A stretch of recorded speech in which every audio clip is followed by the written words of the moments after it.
This video is in response to conference reports video, sorry, not conferences report, conference reports video about, he was tagged for poetry, I think.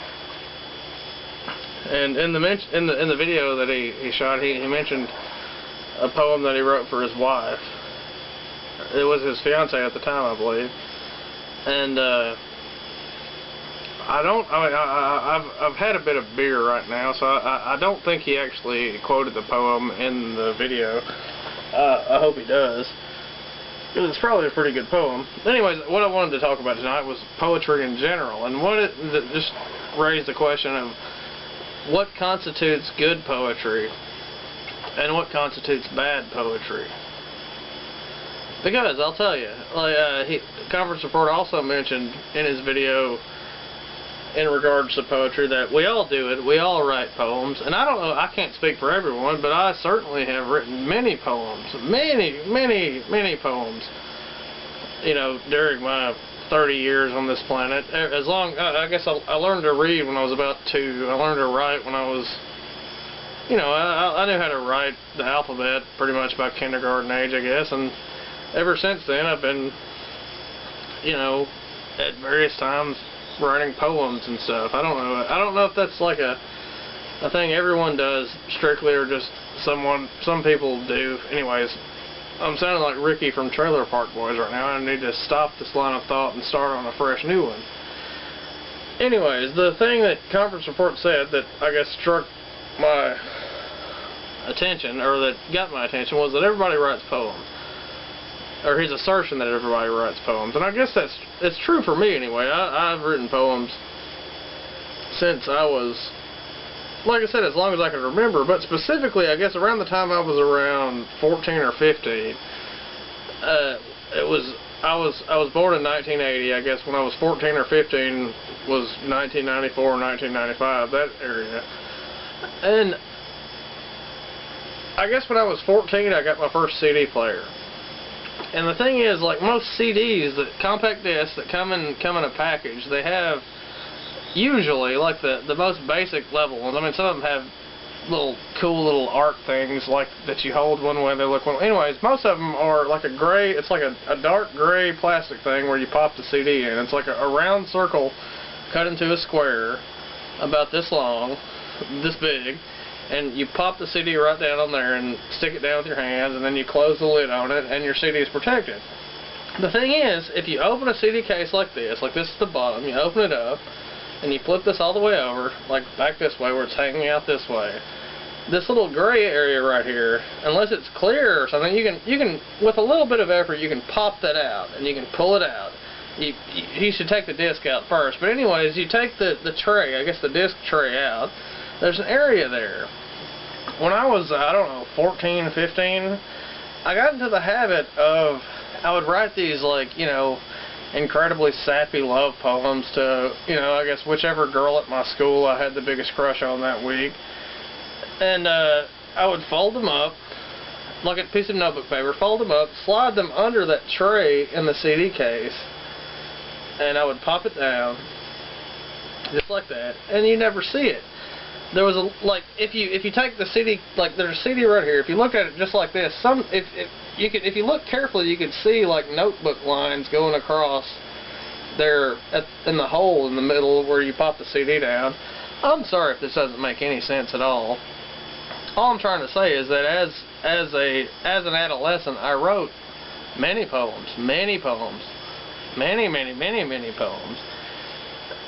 And I guess it's worth mentioning that since I've already mentioned that I wrote poems and hid them in the underneath the CD tray in many a CD case.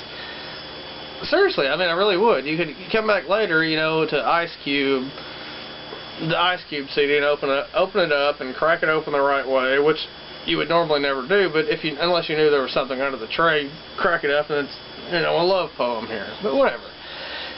Anyways, what I want to say is that I guess this is a moment of personal revelations here. Revelation, whatever you call it. I'm a child of divorce, I guess. I never really knew my biological father. Not at all. He and my mother divorced when I was around 2 years old, I think. And I never had much contact with him after that. And you know, without trying to bring some sort of whatever into this discussion, what I want to say is that up until I was about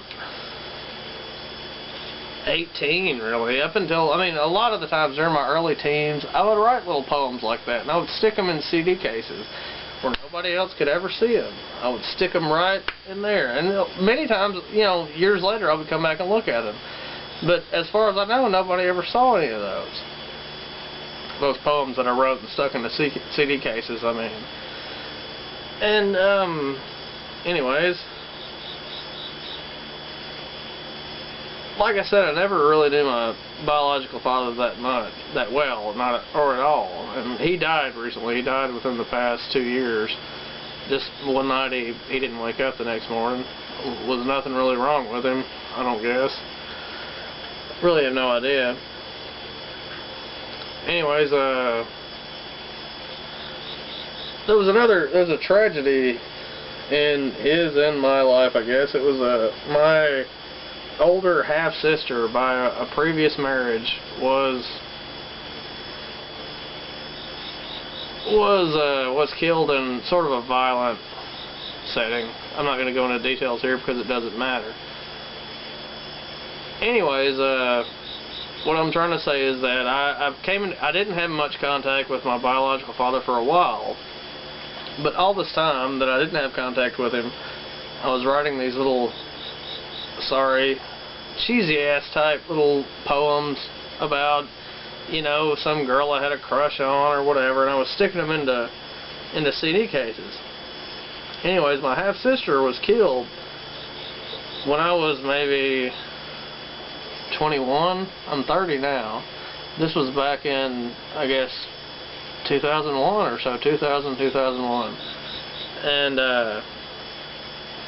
as a result of that, I went to her funeral, and I came in contact with my biological father for the first time in several years.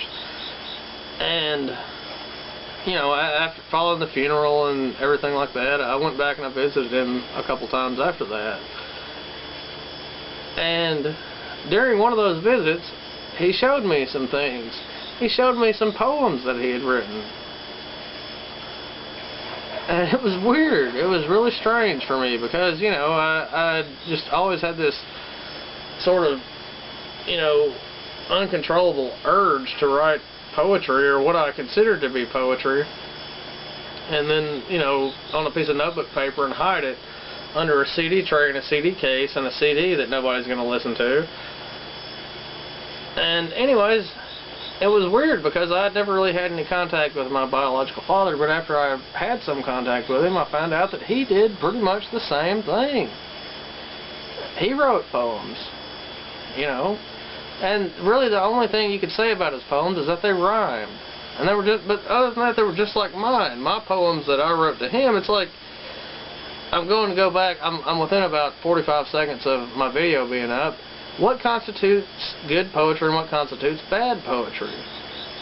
The thing is, good poetry is applicable to anyone, and anyone can, you know, draw from that poem and, you know, learn something from that poem and apply it to their own life. The thing is, the type of poetry he was writing, under my strict opinion, was terrible poetry. It was awful. It was like totally self-centered and totally self-indulgent type poetry. And I want to stop it just for a second. And his poetry was totally self-indulgent, and thank goodness for YouTube's recent 5-minute addition to their video lengths. I'm going to clock this one in at about 12, I think. Anyways, he wrote bad poetry, and it was only because I looked at his poetry objectively that I recognized it as bad. And more importantly for me anyway, I was able to see that by the poetry that he wrote, that the poetry that I had written was horrible. And that's not to say that it's, I mean, in terms of, like, you know, you've got your good poets, you've got your bad poets. I personally don't know any bad, the only bad poet I know of, the only, like, famous person that that is famous as for being a poet that I consider to be a bad poet is Robert Frost. I think Robert Frost is a terrible poet. I think I get nothing out of it. It seems hackneyed and contrived. And anyways, it's impersonal at the very least. And what I'm trying to say is, my biological father's poetry was highly personal and highly, I don't know, it seemed exactly like the same kind of poetry I was, you know, writing, which is weird because he had no real influence over my life in any ways other than that he wasn't here. And the thing is, I was raised by a great man who I look up to this day, who I love very much, who I call Daddy, who's my stepfather.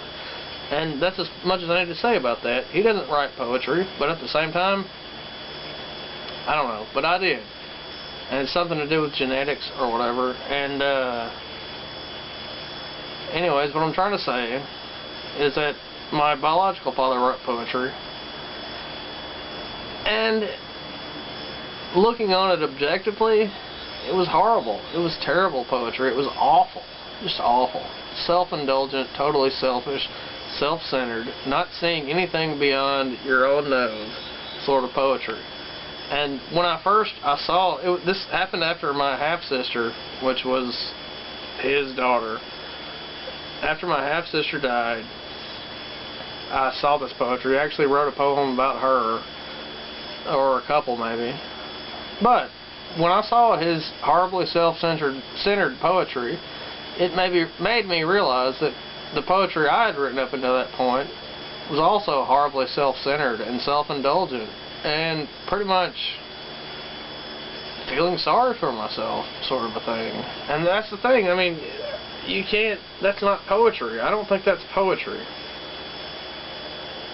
I guess it is poetry, but it's not good poetry, it's bad poetry. It's whininess has no place in poetry. And anyways, I've tried to adjust my point of view since reading that, but the thing is, I haven't written nearly as much poetry. I still write a poem every now and then. The thing is, I tend to lean towards the more strict rhyme schemes and the strict whatever rules and regulations. This line from Sweet Jane, the Velvet Underground song that's been covered 100 times. Poets studied rules of verse, and the women rolled their eyes. Anyways, this is a response to Conference Report's video about being tagged as poetry. I'd just like to say that I enjoyed watching that video, and I wanted to share my thoughts on it. Thank you very much. Good night.